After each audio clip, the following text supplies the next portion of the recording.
Good evening student. तो कैसे हैं आप सभी?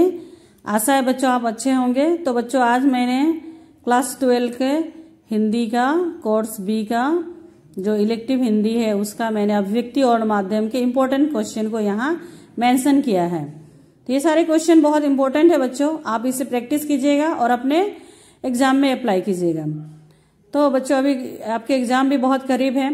तो देखिए बच्चों, ये पहला प्रश्न है, मैंने यहाँ आपके लिए आंसर भी मेंशन किया है बच्चों। देखिए पहला प्रश्न, फीचर किसे कहते हैं, इसकी विशेषताओं को लिखिए। तो देखिए यहाँ फीचर किसे कहते हैं, इसकी विशेषताओं को लिखिए। तो फीचर क्या है? किसी विषय पर आधारित सृजनात्मक लेखन को फीचर कहते हैं। किसी सब्जेक्ट पर, किसी विषय पर आधारित सृजनात्मक जो उस लेखन को ही हम लोग फीचर करते हैं, इसे रूपक भी कहा जाता है बच्चों। और इसकी विशेषता देखिए यहाँ, फीचर लेखन पत्रकारिता का एक अहम हिस्सा है। फीचर लेखन का मकसद पाठकों को मनोरंजन करना और उन्हें शिक्षित करना होता है। तो फीचर क्या है बच्चों? एक किसी विषय पर आधारित सृजनात्मक लेखन को ही फीचर कहते हैं। यह एक लेखकों को यानी कि पाठकों को रोमांचित भी करता है और इसकी विशेषता है कि पाठकों को मनोरंजन करना और उन्हें शिक्षित करना होता है। तो दूसरा प्रश्न देखिए बच्चों, यहाँ उल्टा पिरामिड शैली से क्या तात्पर्य? उल्टा पिरामिड शैली से क्या तात्पर्य है? तो यहाँ देखिए उल्टा पिरामिड शैली एक शैली जो समाचार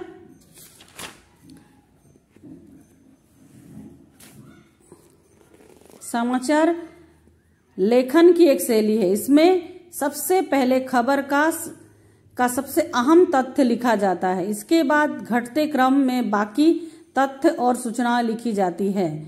इस शैली में कहानी का क्लाइमेक्स अंत में नहीं बल्कि खबर के प्रारंभ में आ जाता है। तो उल्टा पिरामिड शैली बच्चों ये एक समाचार लेखन शैली का बहुत ही महत्वपूर्ण सुविधा है, ये महत्वपूर्ण सुविधा है ये। तो इसके द्वारा जो समाचार को बहुत ही आकर्षित और प्रभावित बनाया जाता है। इसमें सबसे पहले उल्टा पिरामिड शैली में सबसे पहले उसकी खबर के प्रारंभ में उसके क्लाइमेक्स को लिखा जाता है, उसके बाद उससे कम इम्पोर्टेंट खबर को लिखकर उस खबर को पूरा किया जाता है। उसके बाद बच्चों आता है क्वेश्चन नंबर 3, उल्टा पिरामिड शैली का प्रयोग कब शुरू हुआ था? उल्टा पिरामिड शैली जो है उसका प्रयोग कब शुरू हुआ था बच्चों? तो यहाँ देखिए उल्टा पिरामिड शैली का आविष्कार 1845 में टेलीग्राफ के आविष्कार के बाद हुआ था। तो उल्टा पिरामिड शैली का जो आविष्कार 1845 में टेलीग्राफ के आविष्कार के बाद हुआ था। तो फिर क्वेश्चन नंबर 4 आता है, समाचार लेखन की सबसे प्रचलित शैली क्या है? तो जैसे बच्चों हम लोगों ने मैंने बताया कि पहले किए क्वेश्चन नंबर 2 में आपको बताया, 3 में बताया कि उल्टा पिरामिड शैली जो है समाचार लिखने की सबसे प्रभावशाली शैली है।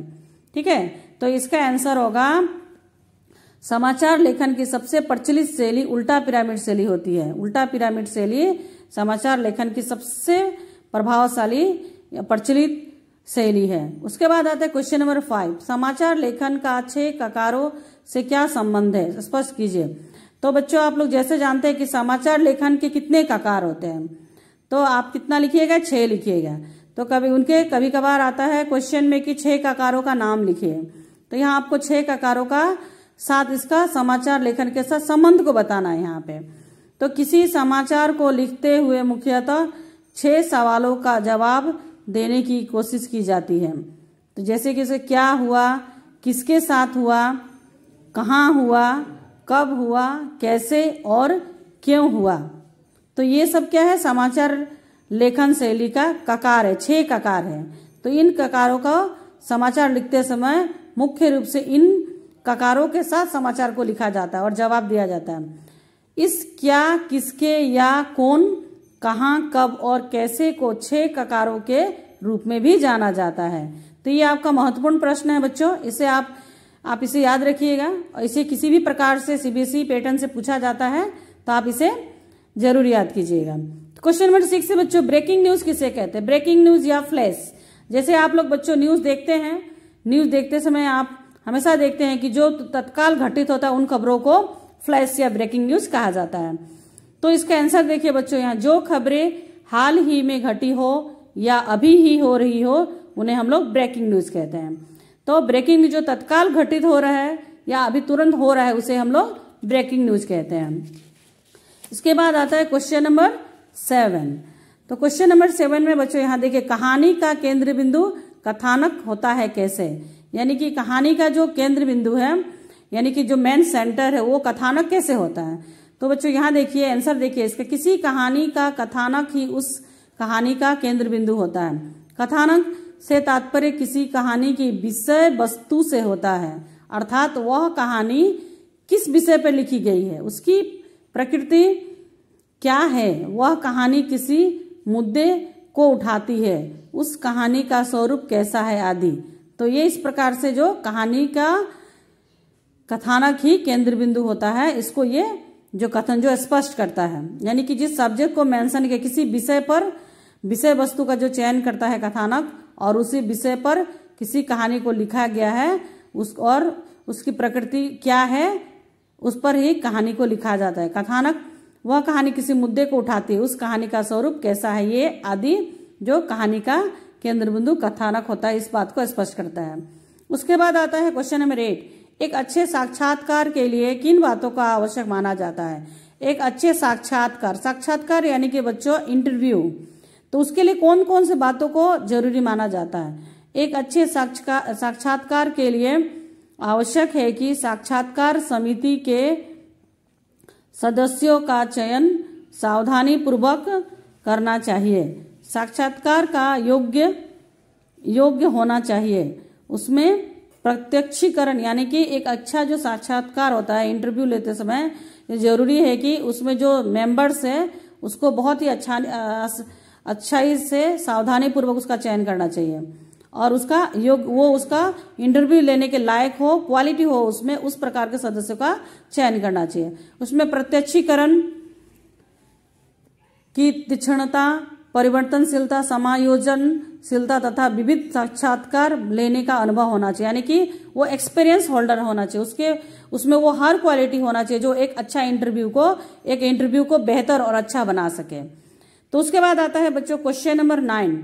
साहित्य की अन्य विधाओं की तुलना में कविता हमारे मन को क्यों छू लेती है। क्योंकि कविता हमारी संवेदनाओं के निकट होती है, वह हमारे मन को छू लेती है और कभी कभी मन को झकझोर भी देती है, और जो अन्य विधाओं में नहीं होती है। कविता क्या है कि बच्चों की कविता को पढ़ते पढ़ते हम लोग लयात्मक हो जाए, वो हमारे दिल को छू लेती है और लयात्मक होती कविताएं, और वो हमें जो प्रकृति के करीब ले जाती है या और हमारे मन को झकझोर देती है, जो कि दूसरी विधाओं में नहीं होती है। उसके बाद आता है बच्चों क्वेश्चन नंबर 10। नाटक की घटनाओं को वर्तमान में घटित होते क्यों दिखाया जाता है।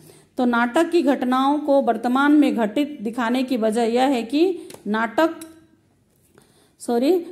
को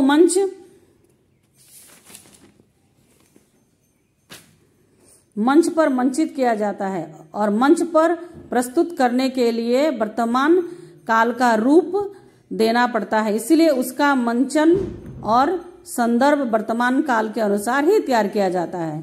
यानी कि वर्तमान काल के अनुसार नाटक को तैयार करने का ये है मेन मकसद है कि उसका मंच जो है मंच पर ही प्रस्तुत किया जाता है और उसका मंचन और संदर्भ वर्तमान काल के अनुसार ही तैयार किया जाता है। इसीलिए बच्चों नाटक की घटनाओं को वर्तमान में घटित होते हुए दिखाया जाता है और जो वर्तमान में हो रहा है उसे ही लोगों तक पहुंचाने की कोशिश की जाती है।